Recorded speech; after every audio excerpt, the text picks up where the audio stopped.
I have a question for you, Grace. What is it? All right, listen, Daddy. What? What are you afraid of? Snakes. I mean, not snakes, spiders. What else are you afraid of? Ants. Yeah. Yeah? What do you do with fear? Never give up?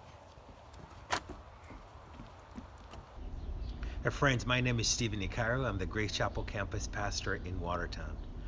Thanks to our children's ministry leaders for instilling those big ideas. When you're afraid, you don't run away. You face your fears. Now, it's not just a 4-year-old who faces fear. Fear touches all of us. We've all felt so many mixed emotions lately. But fear is one of those that lurks in the shadow. I've found fear creeps in now and then during this season. Most recently, I felt the grip of fear as I had to go to Massachusetts General, one of Boston's COVID hotspots, to pick up medical supplies for my son, Noah. Now, I sat in the parking lot not wanting to get out of the car because I was afraid of exposure. The idea of getting sick and bringing this disease home paralyzed me, and I was stuck. I sensed God saying, "Give me your fears." Now, a flood of scriptures came to mind. How many times do we read God or an angel of God or even Jesus say, "Don't be afraid"? When Joshua was leading God's children into the promised land, he was struck by fear. God said to Joshua, "Be courageous."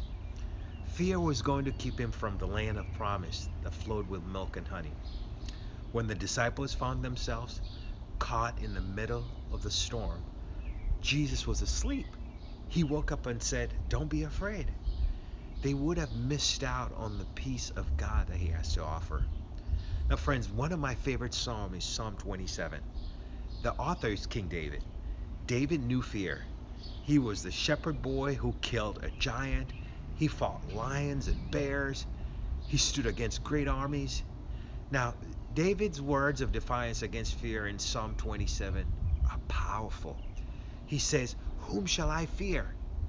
I have the Lord. He is my light and my salvation and my stronghold." David overcomes fear by looking up. He looks up to God. He shifts his attention from worldly threats to eternal matters. David says, "My light, my salvation, my stronghold." This is personal. He knows God not just intellectually, but relationally, experientially. David knows no matter what comes, God will be with him. So like David, we can also be confident when we find ourselves stumbling in the dark of any situation, needing confidence and clarity and direction. His confidence can be our confidence, that God is the source of our life and he rescues our salvation. We can't stop making plans or doing what we must do, even in times of trouble. Here's what I know, friends. If we allow fear, fear can keep us from opportunities, realizing dreams, having that conversation, making those financial decisions, pursuing growth that needs to happen in relationship or at work. Fear can keep us from the promises of God and life with God, that life of faith. So, how do you deal with fear? First, name it.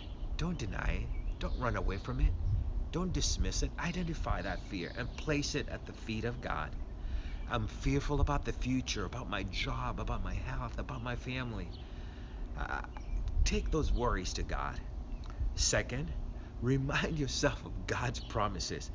We know in order to overcome something, we have to replace it with something else. Focus on God's eternal goodness instead of today's wars. Now, third, get moving. Find ways to get your focus off yourself and contribute meaningfully to the world. Listen to God's call as he shows you the path you're going to follow.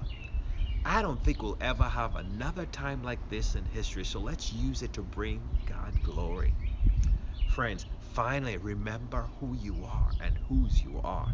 You are a child of God, a son, a daughter. You are valued, you're set apart. He knows you by name. He counts the hairs on your head. Remember who he is. He's the Alpha, the Omega. He holds the world in the palm of his hands. Fear is part of being human, friends. Yet we can stand strong in the face of our fears that we are children of God. The Lord is the stronghold of our life. May He strengthen you with His love, guide you with His wisdom, now and forever. Friends, when we see God's greatness, that we have this sense that He's the Almighty God, that changes our perspective. Seeing God as the Almighty changes our perspective on fear. May God be with you.